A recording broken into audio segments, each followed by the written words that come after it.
ओमज्ञानतिमिरान्धस्य ज्ञानाञ्जनशलाकया चक्षुरुन्मिलितं येन तस्मै श्रीगुरवे नमः। श्रीचैतन्यमनोभीष्टं स्थापितं येन भूतले स्वयं रूपः कदा मह्यं ददाति स्वपदान्तिकम्। वन्देऽहं श्रीगुरो श्रीयुतपदकमलं श्रीगुरून् वैष्णवांश्च श्रीरूपं साग्रजातं सहगणरघुनाथान्वितं तं सजीवम् साद्वैतं सावधूतं परिजनसहितं कृष्णचैतन्यदेवं श्रीराधा कृष्णपादान् सहगणललिता श्रीविशाखान्वितांश्च। हे कृष्ण करुणा सिंधो दीनबंधो जगत्पते गोपेश गोपिकाकान्त राधाकान्त नमोस्तुते। तप्तकाञ्चन गौरांगी राधे वृंदावनेश्वरी वृषभानुसुते देवी प्रणमामि हरिप्रिये। नमो महावदान्याय कृष्णप्रेमप्रदायते कृष्णाय कृष्णचैतन्यनाम्ने गौरत्विषे नमः। वाञ्छाकल्पतरुभ्यश्च कृपासिन्धुभ्य एव च पतितानां पावनेभ्यो वैष्णवेभ्यो नमो नमः। जय श्री कृष्ण चैतन्य प्रभु नित्यानंद श्री अद्वैत गदाधर श्रीवासादि गौरभक्तवृंद। हरे कृष्ण कृष्ण कृष्ण हरे हरे हरे राम राम राम हरे हरे। प्रातःकालीन इस कथा सत्र में समवेत समस्त संतजनों वैष्णवजनों भक्तजनों श्रीमद्भागवत कथा रसपिपासु सुधीजनों के चरणों में बारंबार प्रणाम निवेदन करता हूँ। जैसे कि हम कल प्रातःकालीन इस सत्र में यह श्रवण कर रहे थे कि श्री व्यासदेव भगवान के आग्रह पर, इच्छा पर, अनुरोध पर, निवेदन पर, विनती पर श्री नारद महर्षि ब्रह्मपुत्र श्री नारद महर्षि उनको उनकी कमी का बोध करा रहे हैं कि आप में जो यह असंतोष है, यह सब कुछ करने के बाद भी इतना व्यापक रूप से, इतना अधिक रूप से ज्ञान की चर्चा और इतिहास की चर्चा, कर्म की चर्चा और कहीं कहीं भक्ति की चर्चा करने के बाद भी आपके हृदय में जो असंतोष है, अप्रसाद है, अप्रसक्ति है, उसका कारण यही है कि आपने भगवान का गुणगान पर्याप्त मात्रा में नहीं किया। और भगवत गुणगान का जो महात्म्य है, भगवान लीला कीर्तन का, भगवान का गुण कीर्तन का जो महात्म्य है, उसको दो श्लोकों में हम लोग समझ रहे थे। एक तो श्लोक था नयद बचश्चित्रपदम हरेर्यशो जगत पवित्रम प्रगृणीत गर्हिचेत तद्वायसम तीर्थम उसंति मानसा नयत्र हंसा निरमन्ति शिक्षया। और दूसरा श्लोक यह था तद्वाग विसर्गो जनताघ विप्लवो यस्मिन् प्रति श्लोकम अबद्धवत्यपि नामान्यनन्तस्य यशोंकितानि यत् शृण्वन्ति गायन्ति गृणन्ति साधवः। कहने का मतलब है कि यह जो नयद वचः, ये जो वचः ये है और ये जो बाग विसर्ग है, ये दोनों का एक ही अर्थ है। अर्थात वह वचः बेकार है, अर्थात वह वचः समस्त गुणों से युक्त होने पर भी वह उस वचः में गुणी लोग, विद्वान लोग, विवेकी लोग रमणा नहीं करते हैं। और दूसरी ओर तद वाग विसर्ग, ऐसा वाग विसर्ग जिसमें अबद्धवत्यपि यानी विविध साहित्यिक रचनागत दोष के रहने के बावजूद भी उसको साधवः शृण्वन्ति गायन्ति एवं गृह्णन्ति। क्यों? इसमें रहस्य ये है कि वहाँ भगवान का पौनः पुण्येन लीला कीर्तन नहीं हुआ है, नाम कीर्तन नहीं हुआ है, और इस वाग विसर्ग में भगवान का पौनः पुण्येन नाम कीर्तन है।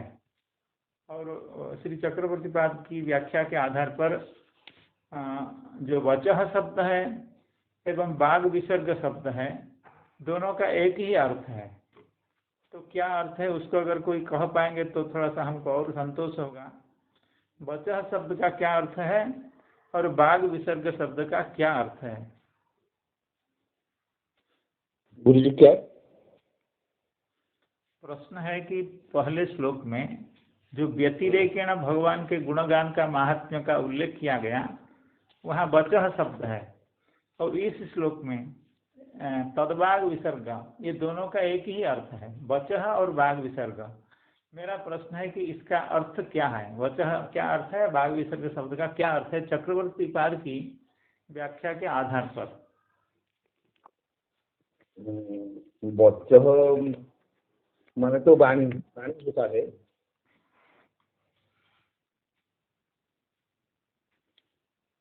कोई और कहना चाहेंगे तो कहिए,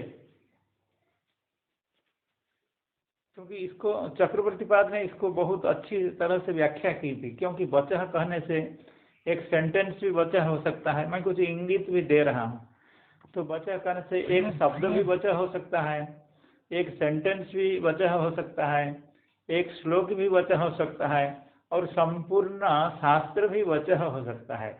इसलिए वचः शब्द का क्या अर्थ लेना चाहिए, इसको श्री चक्रवर्ती पाद ने बहुत अच्छी ढंग से समझाया था। व्यासाधिकृत पुराण ये सब अर्थ लिए हैं चक्रवर्ती पाद अपनी टीका में। वचः पद में व्यासाधिकृत पुराणों को भी लिए हैं, सब शास्त्रों को लिए हैं वचः पद में। कोई और हैं हमारी मदद करना चाहेंगे? ऐसा नहीं है काली प्रसाद जी, श्री चक्रवर्ती पाद ने, हाँ कोई कहना चाहते हैं?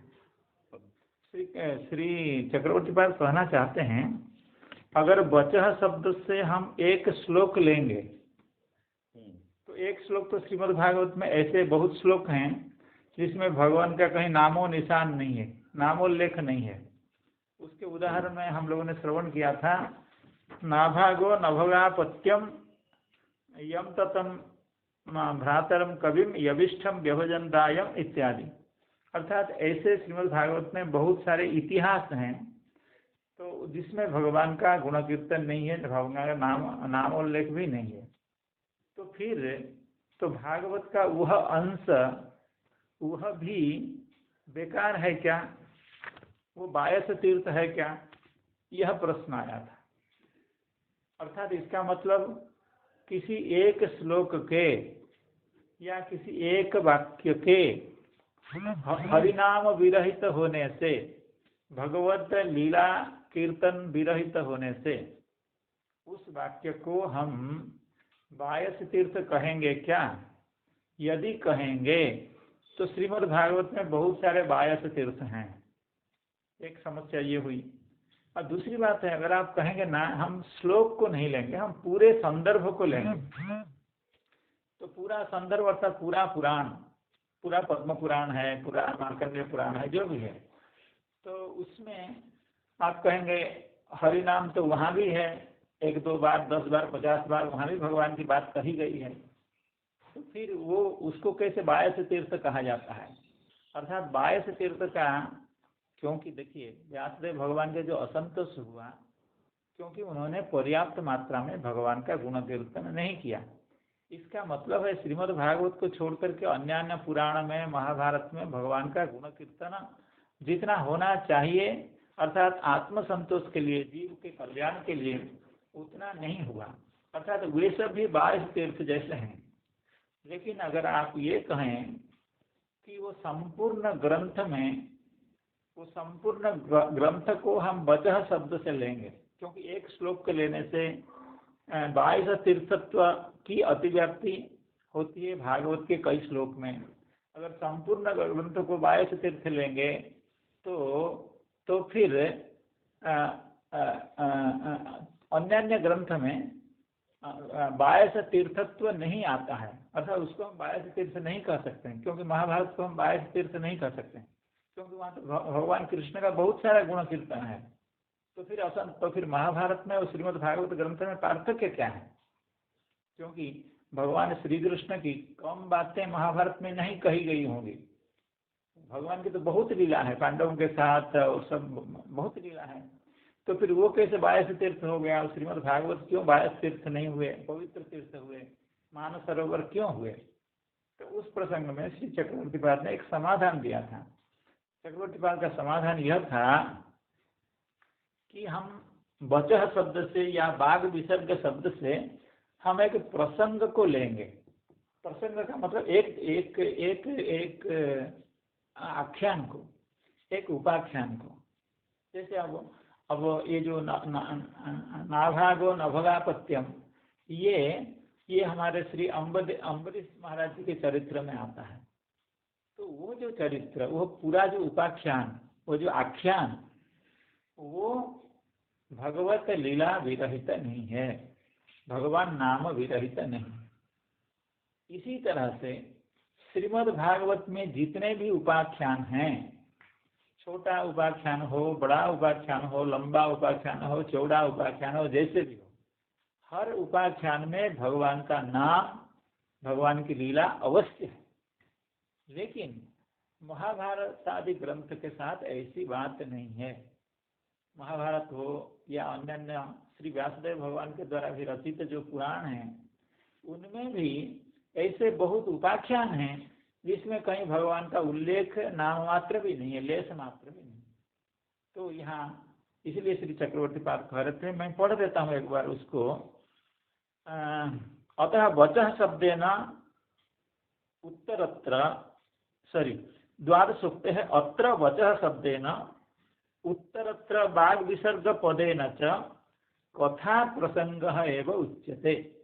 कथा प्रसंग का मतलब है एक उपाख्यान, एक स्टोरी, एक विवरण, एक चरित्र। तो एवं च सति अत्रत्यानि सर्वाण्येव उपाख्यानानि हरियशोलंकृतानि एव। श्री चक्रवर्तीपाद का कहना है, श्रीमद् भागवत में जितने भी उपाख्यान हैं, ये समस्त उपाख्यान हरि यश से अंकित हैं। हरि यश का वहाँ निरूपण है। अन्यत्र पुराणादौ बहुनि एव उपाख्यानानि हरि यश रहितानि 22 तीर्थानि एव इति संगतिः। तो इसलिए मैं यह प्रश्न कर रहा था कि वचः शब्द का और बाग विसर्ग शब्द का क्या अर्थ है। तो वचः शब्द का, बाग विसर्ग शब्द का यही अर्थ हुआ कि एक उपाख्यान, एक कथानक, एक कथा, एक स्टोरी, ये वचः शब्द का अर्थ है। उसमें अगर भगवान का नाम नहीं है, भगवान का लीला कीर्तन नहीं है, तो फिर समझिए कि वह संपूर्ण ग्रंथ 22 तीर्थ है। और एक ग्रंथ में, एक शास्त्र में अगर हर चरित्र में, हर उपाख्यान में किसी न किसी बहाने से हो, सीधे हो या दूसरे ढंग से हो, कैसे भी हो, भगवान का नाम कीर्तन और भगवान का लीला कीर्तन अगर है, तो वह ग्रंथ तो मानस तीर्थ है, मानस सरोवर है। यह श्री चक्रवर्तीपाद का अभिप्राय था। तो हम लोग तद्वाग विसर्गो जनताघ विप्लवो यस्मिन् प्रति श्लोकम अबद्धवत्यपि नामान्यनन्तस्य यशोऽङ्कितानि यच्छृण्वन्ति गायन्ति गृह्णन्ति साधवः। यह श्लोक भगवान के नाम कीर्तन के माहात्म्य के आनुगुण्यन है, अर्थात अन्वयेन यह श्लोक भगवान के लीला कीर्तन के माहात्म्य को प्रतिष्ठापित करता है। तो इस श्लोक की व्याख्या तो हम लोग कल पढ़े थे श्री श्रीधर स्वामी पाद की व्याख्या के आधार पर।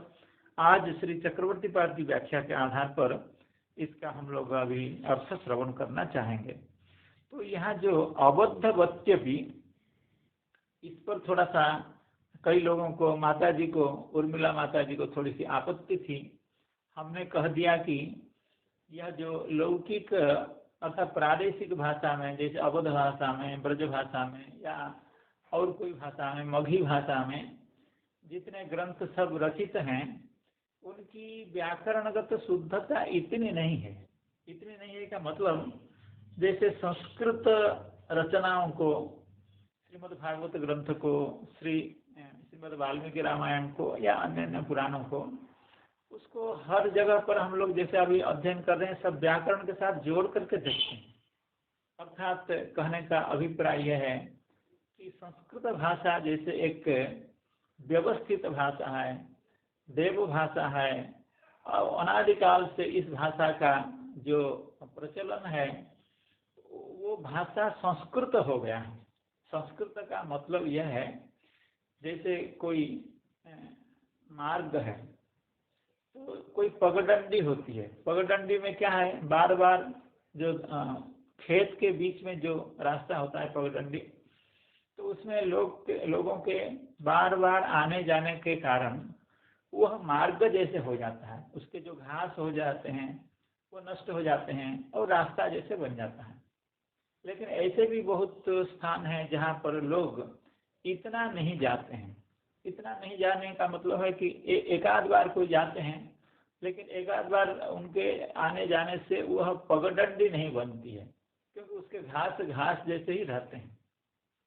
तो उसी तरह से मेरा अभिप्राय यह था, संस्कृत भाषा का इतने दिनों से, इतने कालों से, इतने अनादिकाल से इसकी चर्चा वेद वेदांत आदि के रूप में और इसकी व्याकरण की चर्चा यह साधु भाषा के रूप में मानी जाती है। और जो देशी भाषा है उनका व्याकरण इतना व्यवस्थित नहीं है। हर पद में, हर शब्द में उनकी शुद्धता का आकलन हम लोग नहीं करते हैं, हम लोग चला देते हैं। यहाँ तक इंग्लिश भाषा को भी संस्कृत भाषा की अशुद्धता का दर्शन होने से जैसे हम लोगों के मन में थोड़ी सी कुंठा उत्पन्न होती है, अन्य अन्य भाषाओं की अशुद्धि के दर्शन में उतनी कुंठा उत्पन्न नहीं होती है। चलो ऐसे चलता है। जैसे हमारी भाषा देखिए, हम हिंदी कितना बोलते हैं, लेकिन इसमें कई सारी अशुद्धियाँ भी रहती हैं। चलिए, कहने का मतलब यह है, यह जो अन्य अन्य प्रांतीय भाषाओं में ग्रंथ लिखे गए हैं उनकी शुद्धता संस्कृत की शुद्धता जैसे उनकी शुद्धता नहीं है। इसी बात को मैंने ख्याल करके मैंने कहा था कि ये जो ग्रंथ सब हैं उसमें अबद्धवत्यपि अर्थात व्याकरण की साधुता का विचार इतना न होने के बावजूद, क्योंकि वे तत्त ग्रंथ एक निर्दिष्ट स्थान में पढ़े जाते हैं, तत्त प्रांत में पढ़े जाते हैं, तो इसीलिए अबद्धवत्यपि। इसकी बहुत सारी और भी व्याख्या किए हुए हैं हम लोगों ने। श्रीधर स्वामी पाद की व्याख्या तो देखी, अबद्धवत्यपि का अर्थ कहा है अपशब्दवत्यपि। तो अपशब्द युक्त तो ऐसा कौन ग्रंथ है जिसमें भगवान का लीला का आकलन हुआ हो। इसी उद्देश्य से मैंने कहा था, अपशब्द का मतलब है व्याकरण शास्त्र से अननुशिष्ट जो शब्द, इस तरह की बात कही थी। इसको एक और टीकाकार श्री वीर राघवाचार्य कह रहे हैं, शब्दतः अर्थतश्च दोषवत्यपि अर्थात तद्भाग विसर्ग यस्मिन् अबद्धवत्यपि यस्मिन्, अर्थात ऐसा भाग विसर्ग जिसमें अबद्ध हो का मतलब है शब्दतः अर्थतश्च दोषवत्यपि, अर्थात जिसमें शाब्दिक दोष हों, व्याकरण आदि शास्त्र की दृष्टि से दोष हों, और अर्थ का भी दोष हो, जैसे काव्य शास्त्र आदि का अर्थ का विचार किया जाता है तो उस तरह का भी दोष हो। एक तो यह है। और श्री वल्लभाचार्य ने एक बात दूसरी कही है, कहते हैं भाषा ग्रंथ श्लोकेशु व्याकरण दुष्टस्य प्रयोग। अर्थात भाषा ग्रंथ श्लोकेशु का मतलब है जो प्रांतीय भाषाओं में रचित जो ग्रंथ हैं उनमें जो पद्य हैं उसमें व्याकरण दुष्टस्य प्रयोग, इस तरह का अर्थ ये करना चाहते हैं श्री वल्लभाचार्य जी महाराज। तो इसका यह मतलब हुआ, अर्थात उस जैसे मेरा जैसे अभिप्राय था उस अभिप्राय से थोड़ा बहुत ही मिल रहा है, अर्थात मेरा जो अभिप्राय है वो वल्लभाचार्य जी महाराज जी के अभिप्राय से थोड़ा बहुत मिलता है। लेकिन आप लोग बुद्धिमान हैं, विद्वज्जन हैं, तो अबद्धवत्यपि इसका क्या अर्थ हो सकता है आप स्वयं विचार कर सकते हैं, या हमारे ग्रुप में अगर आपको कुछ अच्छा लगे तो उसको ग्रुप में देने से सभी को इसका बोध होगा। तद्वाग विसर्गो जनता घविप्लवो यस्मिन् प्रतिश्लोकम अबद्धवत्यपि नामान्यनन्तस्य यशोंकितानि यत् शृण्वन्ति गायन्ति गृह्णन्ति साधवः। तो यह जय सिया राम। प्रणाम। की व्याख्या। हाँ बोलिए महाराज। प्रणाम। मानस के एक दो अर्धाली के लिए हम विनय करना चाहते हैं। बिल्कुल सुनाइए। जो प्रबंध बुध नहीं आदरही, तो श्रम बादी बाल कभी करही। और दूसरा मानस के लिए गोस्वामी जी ने लिखा है कि मानस की रचना के बाद जिन्हें ही बारी न मानस धोए, ते कायर कलिकाल बिगोए।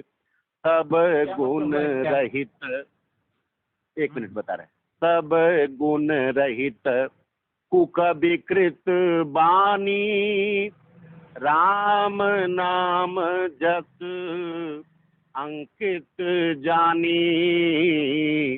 सादर कहीं सुनहि बुध ताही, मधुकर सरिस संत गुण ग्राही।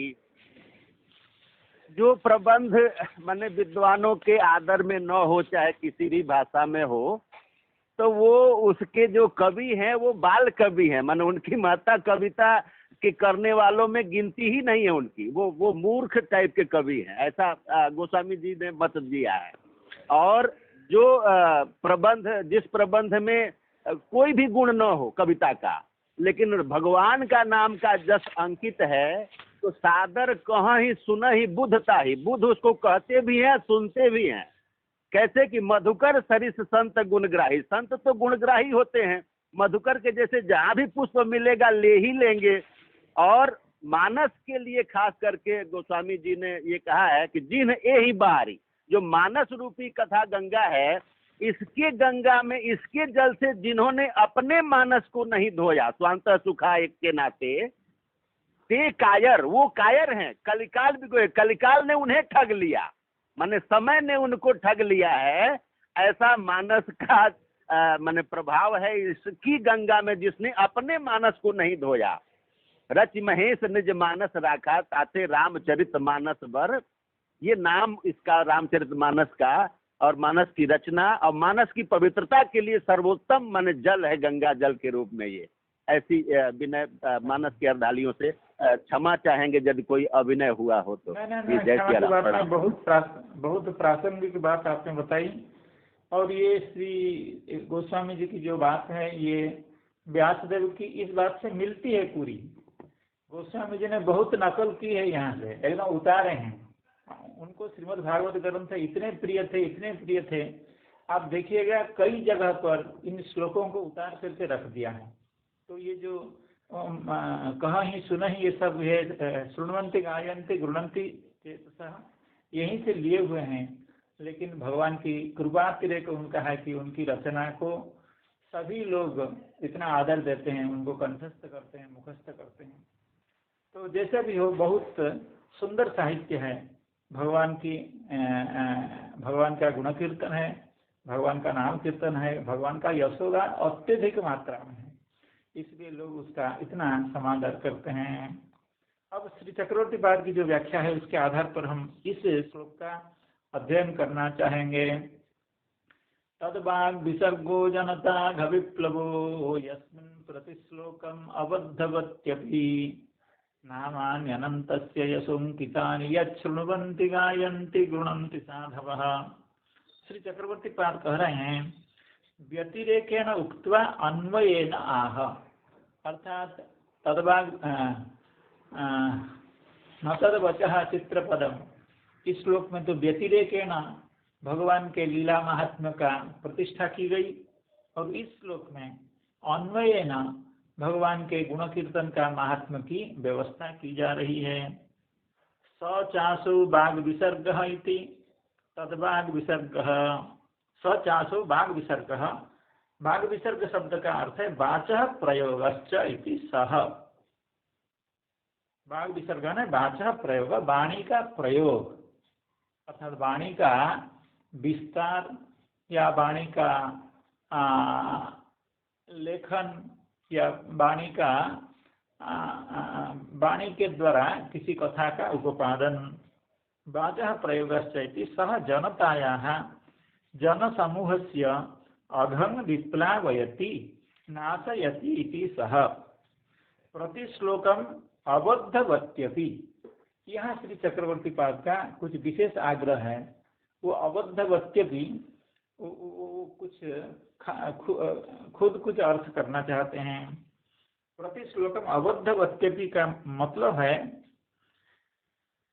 बंधोपि गाढ़ः शिथिलो वा क्वापि श्लोके यत्र नास्ति, अर्थात ऐसा कोई पद्य या ऐसी कोई रचना जिसमें बंध न गाढ़ है न शिथिल है, क्योंकि उस श्लोक में क्या अबद्धवत्यपि, अबद्ध का मतलब है बंध रहित, अर्थात जिसमें बंध न हो, जिन पदों में जिन शब्दों में बंध न हो, तादृश बंध रहित पदयुक्त जो बाग विसर्ग है, उन बंध रहित जो शब्द हैं, उन शब्दों के द्वारा रचित जो बाग विसर्ग है, यानी साहित्य है, उपाख्यान है, प्रसंग है।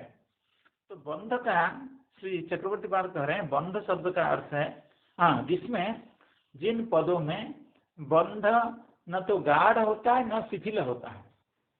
तो इसका मैंने थोड़ा सा अनुसंधान किया कि बंध क्या होता है। तो बंध शब्द के तो कई अर्थ हैं। बंध का मतलब मुझे जहाँ तक समझ में आया है अभी, बंध का मतलब शब्दों का परस्पर जो अन्वय है, अर्थात शब्दों अर्थों का जो अन्वय है। जैसे अभी हम यह श्लोक पढ़ रहे हैं, चाहे ये तद्भाग विसर्ग श्लोक हो, तो यहाँ तद्भाग विसर्ग इसका अन्वय किसके साथ है? जनता विप्लव के साथ है। अर्थात वह भाग विसर्ग जनता के अघ का विप्लव होता है, विप्लव का था विनाशक होता है। अर्थात जब कोई भाग विसर्ग होता है, शब्द का प्रयोग होता है, वहाँ सभी शब्द परस्पर के साथ जुड़े हुए होते हैं, अर्थात परस्पर को मदद करते हैं।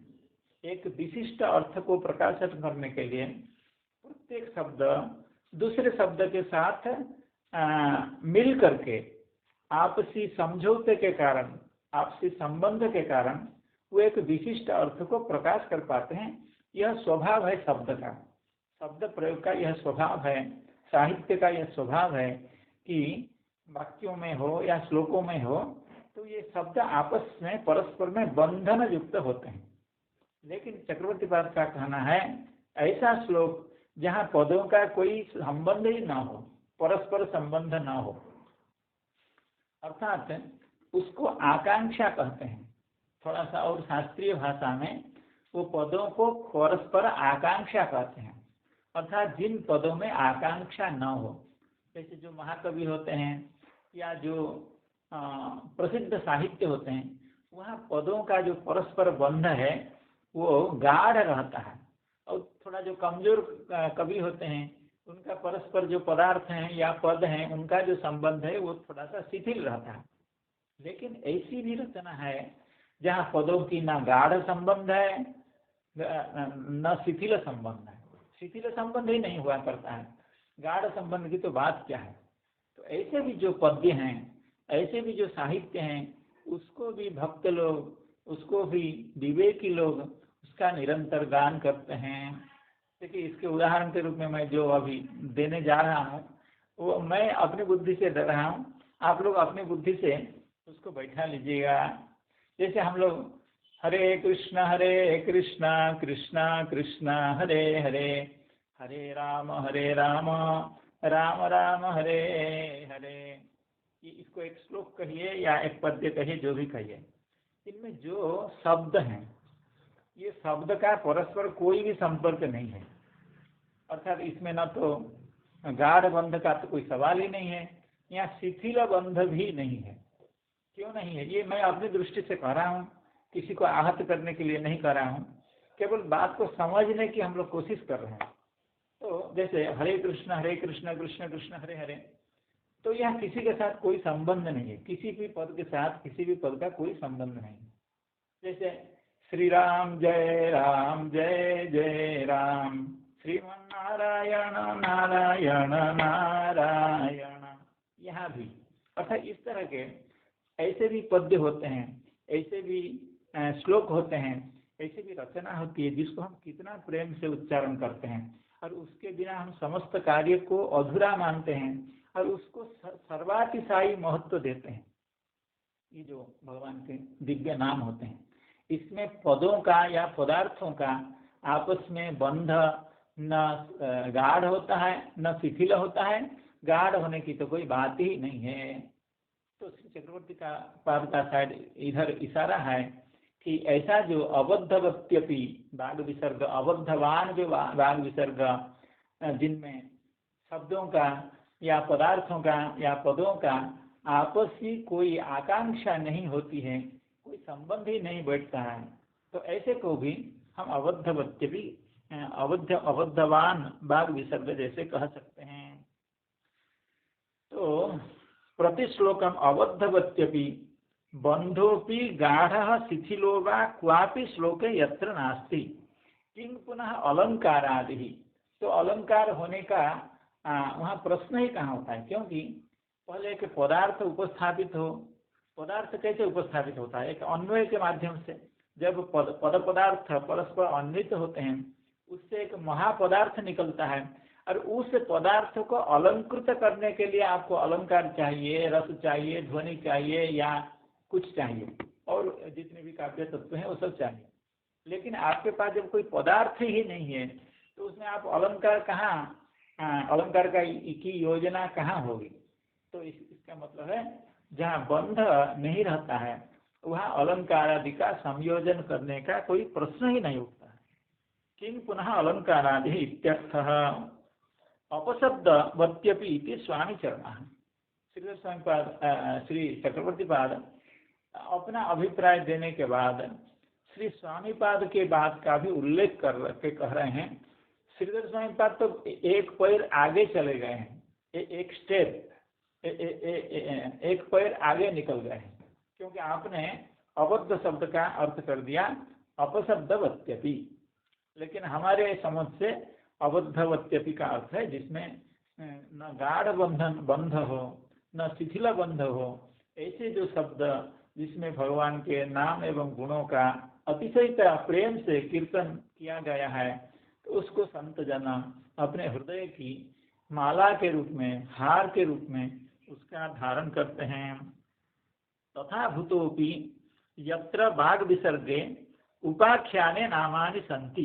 श्री चक्रवर्ती पाद कितना सावधान है, फिर से बाग विसर्ग शब्द का अर्थ उपाख्यान यानी एक आख्यान, एक कथा, इस तरह की बात को कह रहे हैं, बार बार याद दिला रहे हैं हम लोगों को कि पूर्व श्लोक में जो वचः शब्द है और इस श्लोक में जो बाग विसर्ग शब्द है उसका अभिप्राय है कि एक उपाख्यान।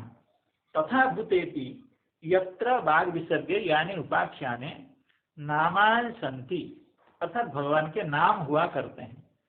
किंच यद यदेव उपाख्यानम शृण्वन्ति श्रुत्वापि पुनः गायन्ति गीत्वापि पुनः गृह्णन्ति न तो तृप्यन्ति इति भावः। अतः ऐसे जो उपाख्यान होते हैं उसको बार बार भक्त लोग श्रवण करते हैं, श्रवण करके गान करते हैं, गान करके फिर से अपने में गुनगुनाते हैं, लेकिन फिर भी उनको तृप्ति नहीं होती है। कितने बार भागवत की कथा को हम लोग श्रवण करते हैं, श्री रामायण जी की कथा को कितने बार सुने हैं हम लोग, बाल्यकाल से उस कथा को सुनते ही जा रहे हैं, लेकिन कहीं कथा हो रही हो, कोई अभिज्ञ व्यक्ति भगवान के भक्त उस कथा का अगर परिवेशन कर रहे हों तो सुनने में कितना आनंद आता है। उसी बात को कह रहे हैं यदवा। यदवा देखिए श्रीधर स्वामी पाद के प्रति कितनी मोह है चक्रवर्ती पाद का। कह रहे हैं यदवा वक्तरी सती शृण्वन्ति श्रोतरी सती गृह्णन्ति अन्यथा स्वयं गायन्ति। श्रीधर स्वामी पाद की जो व्याख्या है उसको अविकल उसको उतार दिया है, क्योंकि यह बात बहुत पसंद आई श्री चक्रवर्ती पाद को, और इस बात का उल्लेख सभी लोग करते हैं। इस श्लोक का जब उल्लेख होता है शृण्वन्ति गायन्ति गृह्णन्ति साधवः, तो श्री श्रीधर स्वामी पाद की व्याख्या का सभी लोग उल्लेख करते हैं। अर्थात शृण्वन्ति वक्तरी सती शृण्वन्ति और श्रोतरी सन्ति गायन्ति उभयाभावे गृह्णन्ति इत्यर्थ। तो उस बात को श्री चक्रवर्ती पाद भी ले रहे हैं। यद्वा वक्तरी सती शृण्वन्ति श्रोतरी सती गृह्णन्ति अन्यथा स्वयं गायन्ति तद्वाग विसर्गो जनता विप्लवो यस्मिन् प्रतिश्लोकम् अबद्धवत्यपि नामान्यनन्तस्य यशोऽङ्कितानि यत् शृण्वन्ति गायन्ति गृह्णन्ति साधवः नैष्कर्म्यमप्यच्युतभाववर्जितं न शोभते ज्ञानमलं निरञ्जनं कुतः पुनः सस्वदभद्रमीश्वरे न चार्पितं कर्म यदप्यकारणं नैष्कर्म्यमप्यच्युतभाववर्जितं न शोभते ज्ञानमलं निरञ्जनं कुतः पुनः सस्वदभद्रमीश्वरे न चार्पितं कर्म यदप्यकारणं। यह जो अध्याय है ये भगवान के भक्ति के लिए, भगवान के भक्ति के महात्म्य को समझाने के लिए बहुत ही उपादेय अध्याय है, और विशेष करके भगवान के गुण कीर्तन एवं लीला कीर्तन के महात्म्य को, क्योंकि ऐसा कह करके श्री नारद महर्षि व्यासदेव भगवान के हृदय में भगवान के लीला कीर्तन करने के लिए, श्रीमद् भागवत को प्रकाश करने के लिए बार बार प्रचोदित कर रहे हैं। इसलिए बार बार इस अध्याय में श्री नारद महर्षि भगवान के लीला कीर्तन एवं गुण कीर्तन का महात्म्य का वर्णन कर रहे हैं। कह रहे हैं वह बाग विसर्ग तो बेकार है, अर्थात वह उपाख्यान, वह कथा, वह प्रसंग बेकार है अगर उसमें भगवान का लीला कीर्तन गुण कीर्तन न हो। ऐसा कहने के बाद आगे कह रहे हैं नैष्कर्म्यमप्यच्युतभाववर्जितं न शोभते ज्ञानम अलम निरंजनम। अर्थात वह बाग विसर्ग, अर्थात वह साहित्य, वह रचना, वह कविकृति बेकार है। कविकृति ही बेकार है इतनी बात नहीं है, वह ज्ञान भी बेकार है, वह बोध भी बेकार है, किसी भी काम का नहीं है। कौन सा ज्ञान? ना अच्युत भाव वर्जितम, भगवत भाव वर्जिता, जिसमें जिस ज्ञान में भगवान के प्रति भक्ति न हो, अर्थात जो ज्ञान भगवान की भक्ति को अपना विषय नहीं बनाया हो, तो और वो ज्ञान कैसा होता है ना, नैष्कर्म्य होता है। यहाँ जो ये नैष्कर्म्य शब्द बहुत संदेह को उत्पन्न करने वाला है, तो यहाँ जो हम इसको व्याख्या के आधार पर पढ़ेंगे नैष्कर्म्य का क्या मतलब, नैष्कर्म्य शब्द का क्या अर्थ है। अभी सामान्य रूप से ऐसा ही समझते हैं, नैष्कर्म्यम ज्ञानम नैष्कर्म्यम अप्यच्युतभाववर्जितम न शोभते ज्ञानम अलम निरंजनम। यहाँ तक इस अंश में जो ज्ञान शब्द है उसके द्वारा प्रतिपाद्य जिस ज्ञान की बात कही गई है, उसके द्वारा प्रतिपाद्य जो ज्ञान है वह नैष्कर्म्य है। अर्थात नैष्कर्म्य यह विशेषण है ज्ञान का। अर्थात नैष्कर्म्यम अपि ज्ञानम, और कैसा ज्ञान, न जो निरंजन ज्ञान है। अर्थात नैष्कर्म्य ज्ञान एवं निरंजन ज्ञान, कहने का मतलब है ये कोई सामान्य ज्ञान नहीं है। हम आप जैसे हम लोग जितना जानते हैं, हम लोग थोड़ा ज्ञानी हैं, उस तरह के ज्ञान की बात नहीं कही जाती है। अर्थात निरंजन का अर्थात जिस ज्ञान में अविद्या का लेस भी नहीं है, अर्थात जिस ज्ञान में अविद्या की पूरी तरह से निवृत्ति हो गई है, बहुत ऊंचे ज्ञान की बात कही जा रही है। नैष्कर्म्यमप्यच्युत भाववर्जितम, लेकिन नैष्कर्म्य जो ज्ञान और निरंजन जो ज्ञान, वह अगर अच्युत भाव वर्जित हो, भगवत भाव वर्जित हो, भगवान की भक्ति से विरहित हो, तो अलम ना शोभते। अर्थात उसको जितना शोभित होना चाहिए, उस ज्ञान को जितना शोभित होना चाहिए, जितना चमत्कार वह होना चाहिए, जितना आदरणीय होना चाहिए, उतना नहीं होता है। ऐसे लौकिक दृष्टि में ऐसे ज्ञानी को भी सामाजिक रूप से लोग महत्व देते हैं, या कि यहाँ तक कि उस ज्ञान से उनकी मुक्ति भी शायद हो जाए, मुक्ति भी अगर हो जाए, फिर भी वह ज्ञान अलम ना शोभते, नितरांग ना शोभते, पर्याप्त नहीं शोभित होता है। अर्थात उस ज्ञान को जितना शोभित होना चाहिए, उसमें थोड़ा सा कसर रह जाता है। अर्थात थोड़ी सी गलती के कारण, थोड़ी सी समस्या के कारण वह ज्ञान उतना आदरणीय नहीं बन पाता है। नैष्कर्म्यमप्यच्युत भाववर्जितम न शोभते ज्ञानमलम निरंजनम कुतः पुनः शश्वत भद्रमीश्वरे न चार्पितम कर्म यदप्य कारणम। तो ज्ञान से कर्म को सब समय निकृष्ट माना गया है। कर्म रूपी जो साधन है वो ज्ञान रूपी साधन से कनिष्ठ है, उससे अवर है।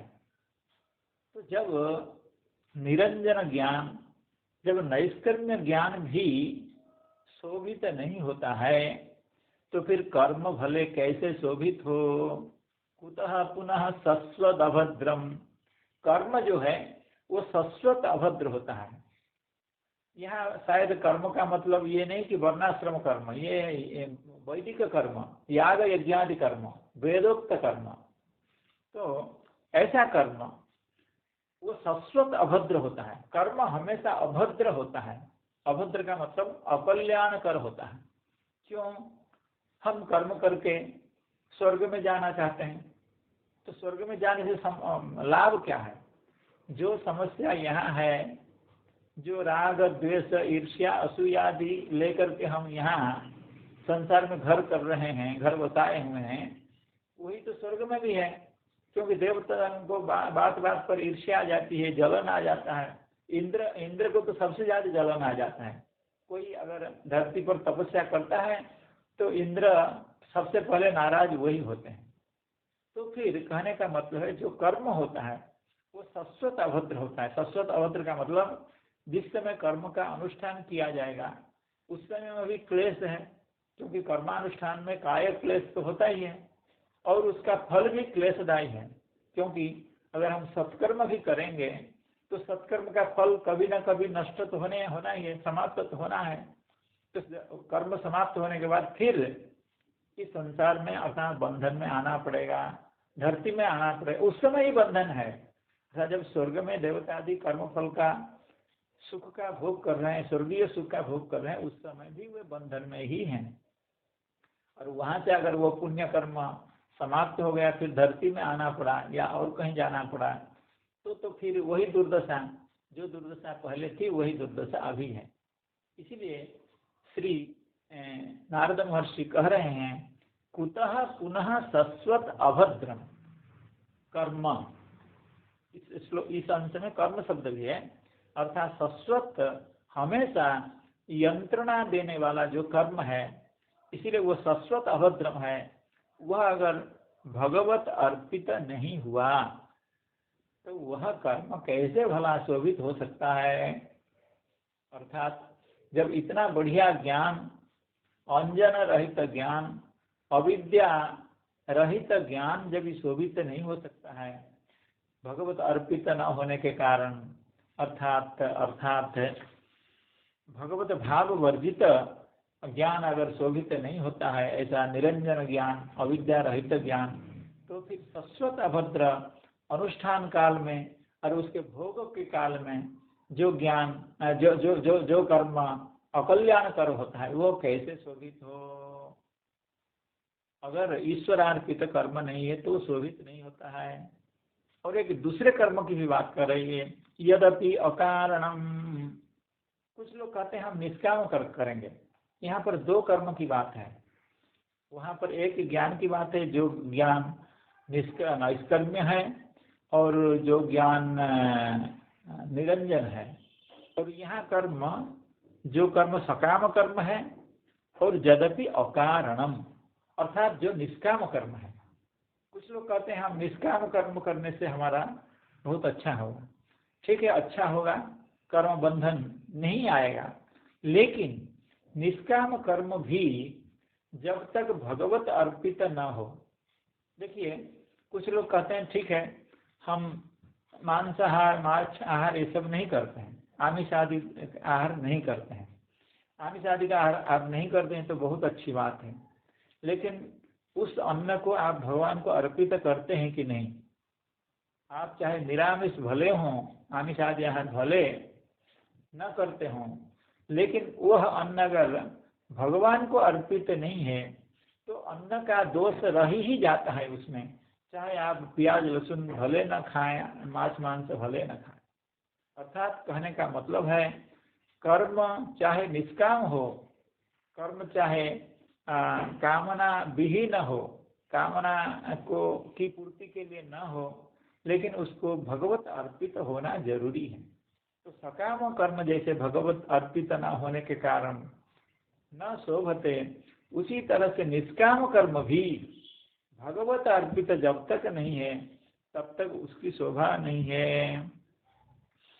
नैष्कर्म्यमप्यच्युत भाववर्जितम् न शोभते ज्ञानमलं निरंजनम कुतः पुनः सत्सदभद्रमीश्वरे न चार्पितं कर्म यदप्यकारणम। तो इसको श्रीधर स्वामी पाद की व्याख्या के आधार पर पढ़ते हैं। भक्तिहीनम कर्म तावत शून्यम एव इति कैमूतिक न्यायेन दर्शयति नैष्कर्म्यम इति। भक्तिहीन जो ज्ञान है, क्योंकि भगवत भाव वर्जित कहा गया, नैष्कर्म्यम अप्यच्युत भाव वर्जित। अच्युत भाव वर्जित का मतलब है भगवत भाव वर्जित यानी भक्तिहीन। भक्तिहीनम कर्म तावत शून्यमेव, अर्थात उसका रिजल्ट क्या होता है, जीरो होता है। आप कितना भी कर्म करिए, दिन रात 24 घंटा कर्म करिए। अभी जो आधुनिक एक आधुनिक एक लोगों का आचार व्यवहार में देखा जाता है, तो रात को 12-12 बजे तक बैठ कर के कंपनी के लिए कर्म करते हैं।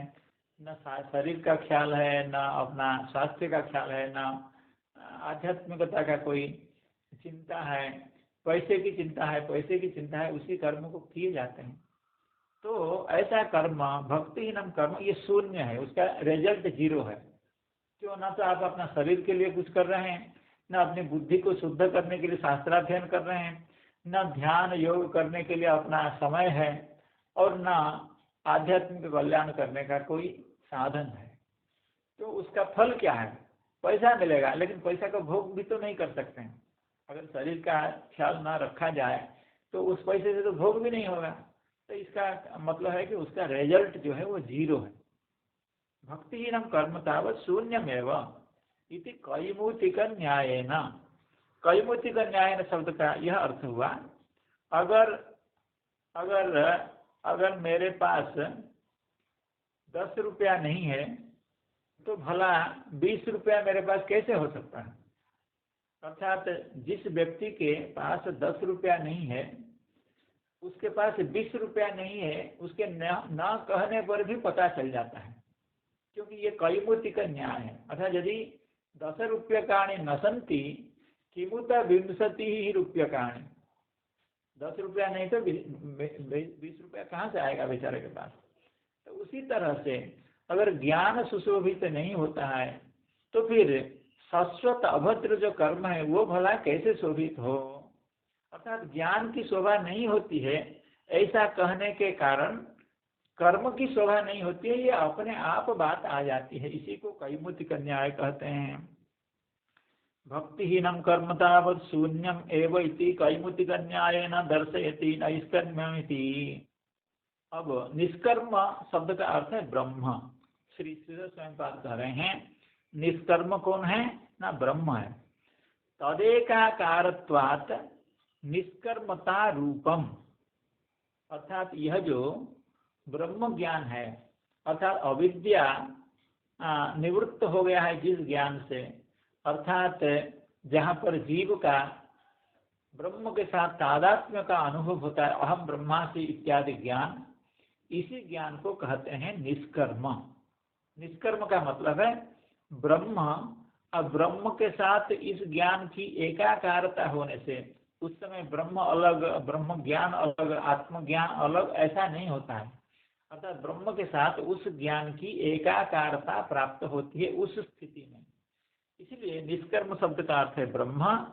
तदेकाकारत्वात् निष्कर्मता रूपम नैष्कर्म्यम, अर्थात निष्कर्मता है नैष्कर्म्यम। आगे कहेंगे उसको।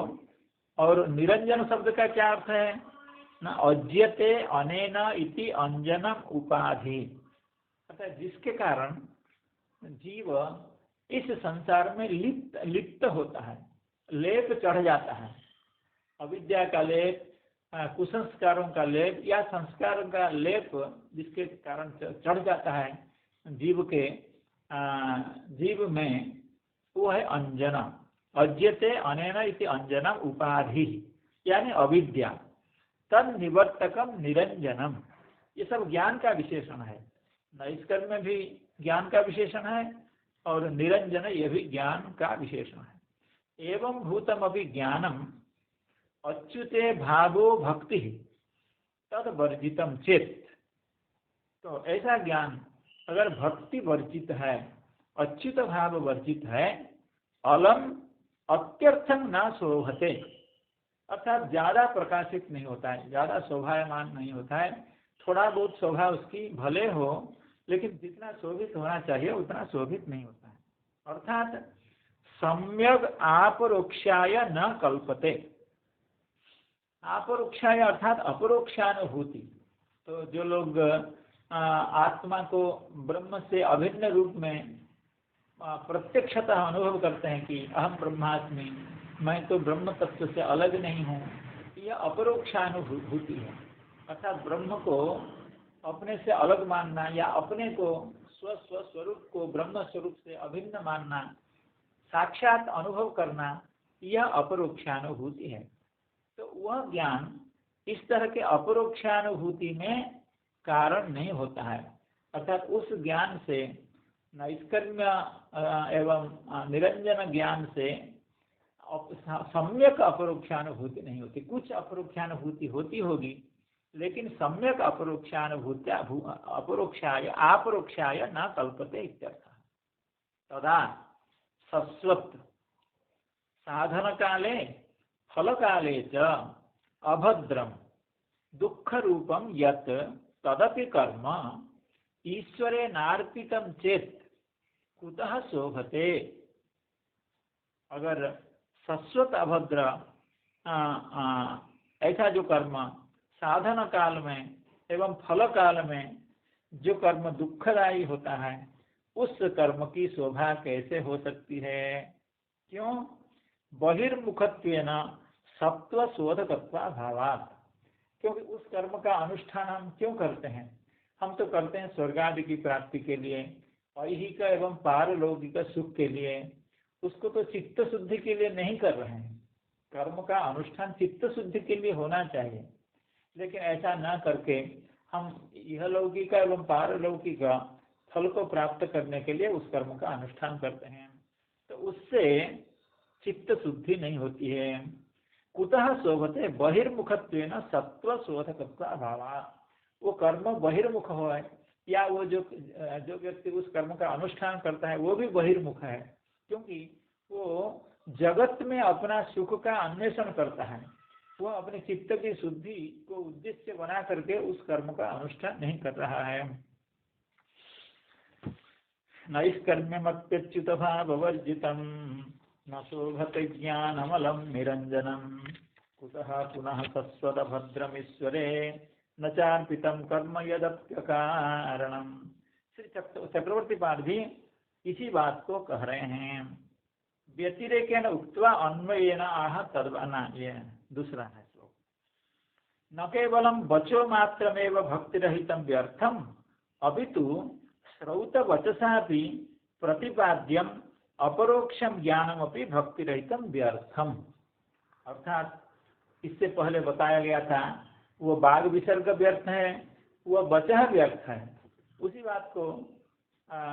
बात का उल्लेख करते हुए श्री चक्रवर्ती पाद कह रहे हैं न केवलम वचो मात्रमेव भक्तिरहितं व्यर्थम, अर्थात केवल मनुष्य का बाग विलास ही व्यर्थ होता है, उसकी साहित्य रचना ही व्यर्थ होती है, कवि कृति ही व्यर्थ होती है, ऐसी बात नहीं है। ज्ञान भी व्यर्थ हो जाता है। न केवलम वचो मात्रमेव भक्तिरहितं व्यर्थम अपितु श्रौत वचसा भी प्रतिपाद्यम अपरोक्षम ज्ञानम, अर्थात श्रुति के द्वारा प्रतिपाद्य जो ज्ञान है, अहम ब्रह्मास्मि, तत्त्वमसि इत्यादि, ये वेद वाक्यों के द्वारा, उपनिषदों के द्वारा प्रतिपादित जिस ज्ञान की बात कही जाती है, श्रौत वचसा भी प्रतिपाद्यम अपरोक्षम ज्ञानमपि, अर्थात अपरोक्ष का मतलब प्रात्यक्षिक ज्ञान, अर्थात प्रत्यक्षानुभूति, प्रत्यक्षतः जिसको अपरोक्षानुभूति कहते हैं, वो प्रत्यक्षतः जो अनुभूति है कि मैं ब्रह्म से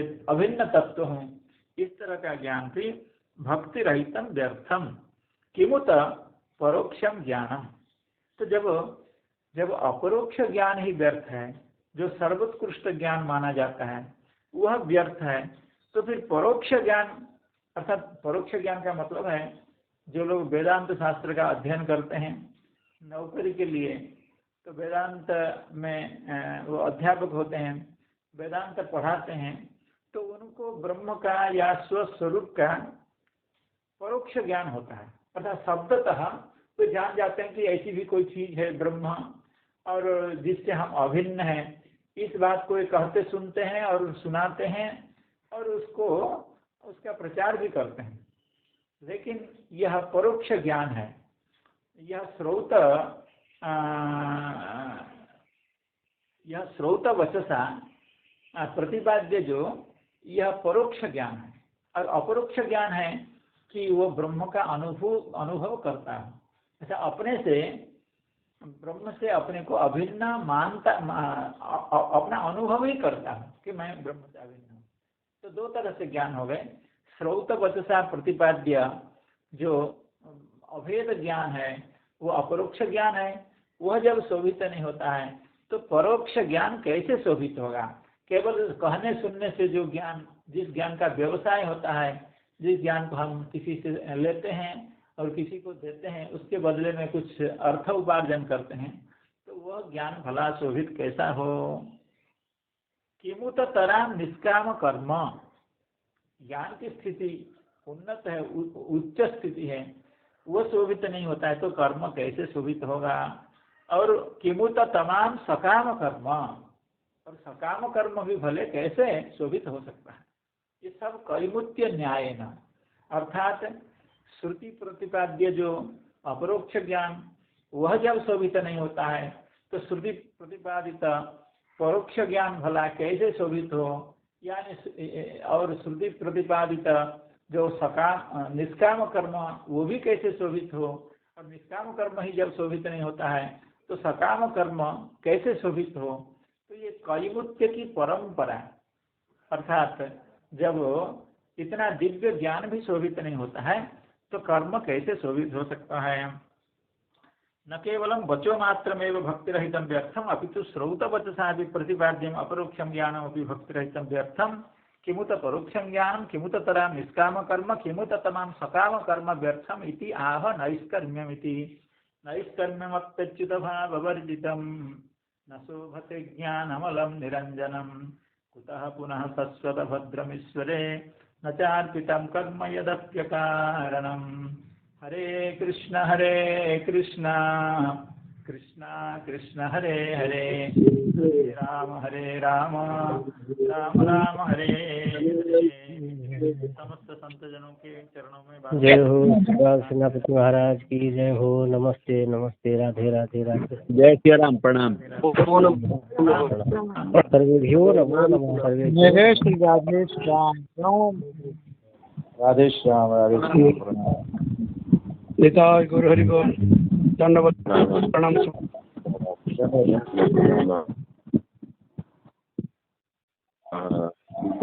नरोत्तम प्रभु की जय हो, जय हो, जय हो, जय गुरुभ्यो गुरुभ्यो नमो नमः। नमो गुरुभ्यो गुरुपादुकाभ्यश्च।